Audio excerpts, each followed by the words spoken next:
Hey everybody, it's Joe from GreenlightSound.com. Today we've got a look at a plugin from a new company, NEOLD, which is being released through Plugin Alliance, the NEOLD V76 U73, which is modeled on a vintage German preamp and a vintage German compressor from the 50s and 60s. Specifically, the preamp is the Telefunken Tab V76 preamp, introduced in 1956, a classic mic pre that spawned several variations over the years, but this one is the classic version, heard on countless recordings. And the Telefunken U73b tube compressor, which can kind of be thought of as the German counterpart to the Fairchild compressor with its 5 transformers and Varimu compression style. The third unit here is the U70a, which was originally just the power for the VU meter and output, but now includes some extra controls for metering, gain, and parallel compression as well. So these 3 units comprise this one plugin. The controls do need some explaining because they're a little bit unique to this individual processor. So let's start with the V76/80, and that /80 designation is just an indicator that the 80 Hertz filter is on here, but it's a V76 preamp. So first of all, the linear button, that bypasses the band pass filter between 40 Hertz and 15K, which is before the preamp. And that is there because these units were originally designed for broadcast, and it's nice to cut out some of that very low and very high information when you're using it in that way. But when you engage that button, that filter's gone. So the information below 40 Hertz is still there, and the information above 15K is still there as well. We've got a gain knob right here. We get increased harmonics at higher settings, but it also drives into the compressor. So these two really work in conjunction. You don't want to push this gain too high into the compressor without checking your compression levels first, because it can really start slamming the compression. We've got a high cut filter, which is flat or 3K, so you can cut all that information above 3K. We've got a low cut filter at 80, 300 Hertz, or 80 and 300 Hertz, combination of both. And that does it for the preamp side of things. Over in the compression side, the U73b, we've got a filter button here, which is a low cut or high pass filter at 12 dB per octave at 100 Hertz into the compression sidechain. So if you've got some low end information that you don't want to trigger too much compression, engage that filter button and it won't. We've got a stereo button. When it's depressed, the compressor operates in stereo mode. When it's off, it is in dual mono. We've got the knob on top here for compression, bypass, or limiting. Limiting can be thought of as just a harder knee version of the compressor. We've got our release times here. The black release times are fixed values, and the red release times are program dependent, much like some of the time constants on the Fairchild compressor. The attack time, we've got fast, which is a 0.5 millisecond attack time, and auto being program dependent between 1 and 10 milliseconds. The auto tends to preserve the transients a little bit better. On the third unit, the U70A, we've got power, which bypasses all processing, the VU meter, which can be used for input level, gain reduction, or output level, and the VU meter is calibrated so that 0 VU equals negative 14 dB FS, not negative 18 like a lot of other plugins, so keep that in mind. We've got some makeup gain for making up level loss through the compression, a mix knob for parallel compression, and a trim knob down here, which is completely uncolored, clean gain at that stage. If you go back to the compressor here, you may notice there's no threshold, and that's because the compression is achieved by driving gain into the compressor with the gain knob over here. That pretty much does it for the controls. Let's hear it in action. This drum part has no processing from the V76 or U73b.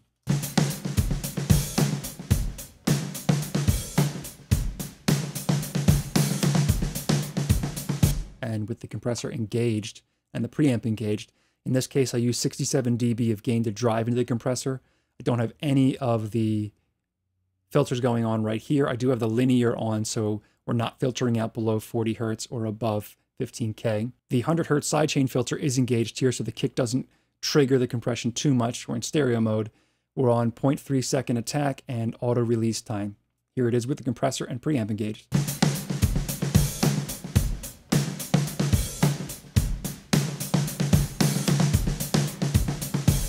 A little bit punchier and a little bit thicker. I'll bypass it on and off, starting with it off first.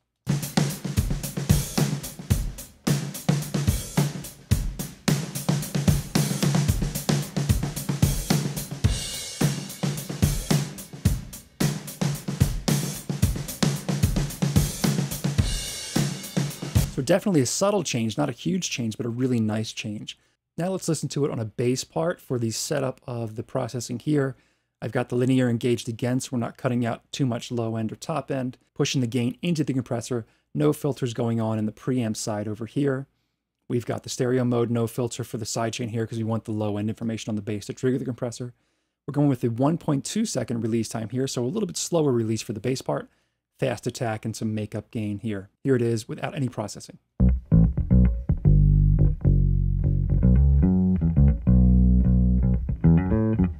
And with the processors engaged.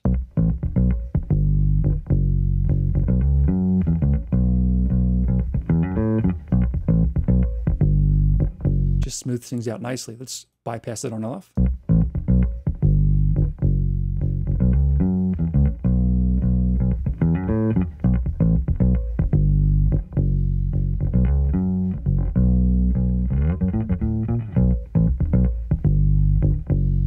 Just a nice thickness added to the bass part. Now I'm going to play that part again, but I'm going to use the filter button on and off. So remember, when the filter's engaged, we've got a 100 Hertz, 12 dB per octave filter into the sidechain, so the low end shouldn't affect the compression as much. Let's start with it off, and then we'll put it on.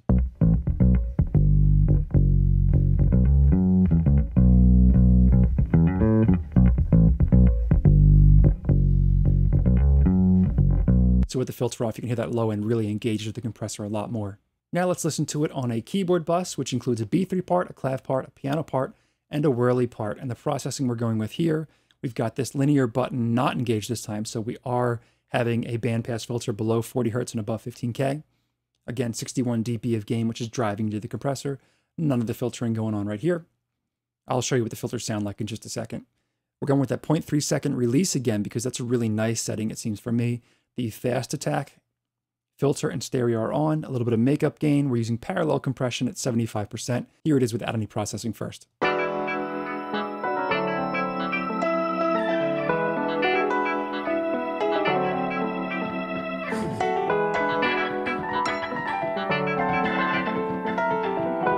And here it is with the processor engaged.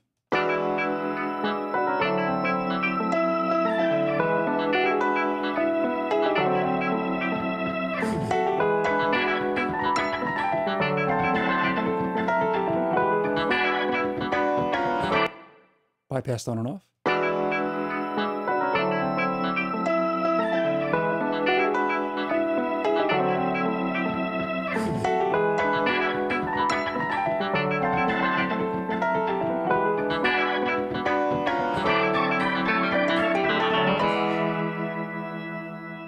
So subtle processing, but it gives you a nice vintage thickness to it, which is really cool. I'm going to play that same part, but I'm going to change the filter options here so you can hear what they do, starting with the high cut filter first.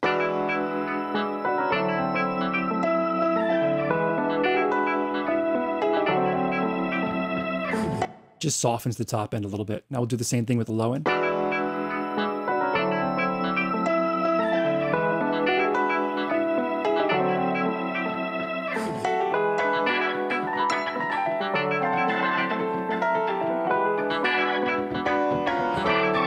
So if you really want to go for a vintage sound, I would cut that bottom end out, cut that top end out, leave this linear off. We'll try that on and off.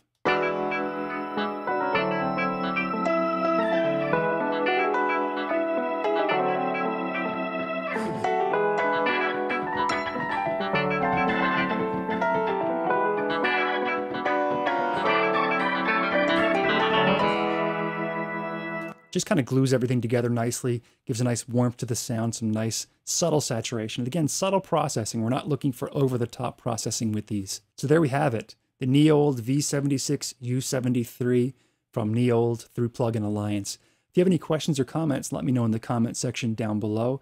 Don't forget to subscribe if you haven't done so already so we can keep you in the loop as to what's coming up next, and I'll see you in the next one.